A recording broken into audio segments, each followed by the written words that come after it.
അമ്മായിയേ, അമ്മായി. നല്ല പരിചയമുള്ള ശബ്ദമാണല്ലോ. അമ്മായിയേ, അമ്മായി എന്ന് പറഞ്ഞ് അമ്മായി വാതിൽ തുറന്ന് പുറത്തേക്ക് വന്നു. അമ്മായിക്ക് ജയ്, അമ്മായിക്ക് ജയ്, അമ്മായിക്ക് ജയ്, അമ്മായിക്ക് ജയ്. ഈ ശബ്ദം കേട്ട് കാക്കക്കുട്ടപ്പനും അങ്ങോട്ടേക്ക് പറന്നു വന്നു. കാക്കക്കുട്ടപ്പനെ കണ്ട് എല്ലാവരും അവനും കീ ജയ് വിളിക്കാൻ തുടങ്ങി. അമ്മായിക്ക് ജയ്, കുട്ടപ്പൻ കീ ജയ്, അമ്മായിക്ക് ജയ്, കുട്ടപ്പൻ കീ ജയ്. എന്താ രഘുചേട്ടാ, എന്താ സംഭവം? എല്ലാവരും അരിക്കൊമ്പനിൽ നിന്ന് രക്ഷപ്പെട്ട് സന്തോഷത്തിലാണ്. നിങ്ങളാണ് ഈ നാടിനെ അരിക്കൊമ്പനിൽ നിന്ന് രക്ഷപ്പെടുത്തിയത്. നിങ്ങൾ കൊടുത്ത പണിയൻ അവൻ നാടുവിട്ടല്ല തോന്നുന്നേ. അമ്മായിക്ക് ജയ്, കുട്ടപ്പൻ കീ ജയ്, അമ്മായിക്ക് ജയ്, കുട്ടപ്പൻ കീ ജയ്. രഘുചേട്ടാ, ഞങ്ങൾ മാത്രമല്ല, കുട്ടപ്പന്റെ കൂട്ടുകാർ ഞങ്ങളെ സഹായിച്ചില്ലായിരുന്നെങ്കിൽ ഇത് സാധ്യമാവില്ലായിരുന്നു. എന്താണേലും മിങ്കലാണ് ഇപ്പോൾ കാക്കാരിക്കുന്നിന്റെ താരങ്ങൾ. അമ്മായിക്ക് ജയ്, കുട്ടപ്പൻ കീ ജയ്, അമ്മായിക്ക് ജയ്, കുട്ടപ്പൻ കീ ജയ്. ഇത് പറഞ്ഞ് രഘുചേട്ടനും കൂട്ടരും തിരികെ സന്തോഷത്തോടെ ചന്തയിലേക്ക് പോയി.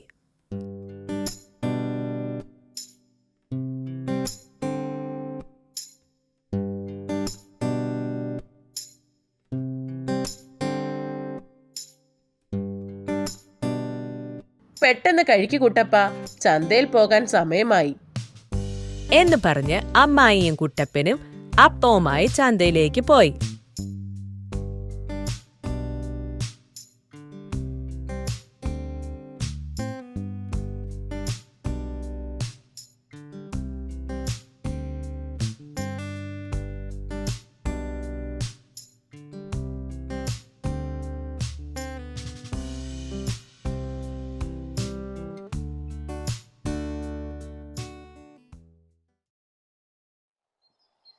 അമ്മായി, ഇത് നിങ്ങൾക്കുള്ള അംഗീകാരമാണ്. ഒരുപാട് സന്തോഷം രഘുചേട്ടാ. കുട്ടപ്പ, ഫോട്ടോയും ഈ കലക്കിയിട്ടുണ്ട്. അല്ലേലും ഞാൻ സൂപ്പറാ രഘുചേട്ടാ. ഇത് പറഞ്ഞ് അമ്മായിയും കുട്ടപ്പനും അപ്പം ചന്തയിൽ നൽകി തിരികെ വീട്ടിലേക്ക് നടന്നു.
നേരം പുലർന്നു. അമ്മായി തന്റെ കോഴികൾക്ക് ഭക്ഷണം കൊടുത്തതിന് ശേഷം പതിവ് പോലെ അപ്പവുമായി ചന്തയിലേക്ക് പുറപ്പെട്ടു.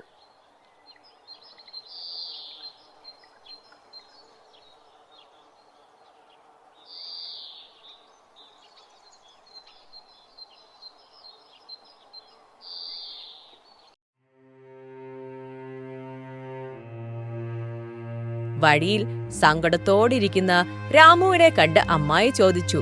എന്തു പറ്റി രാമു, എന്താ വിഷമിച്ചിരിക്കുന്നത്?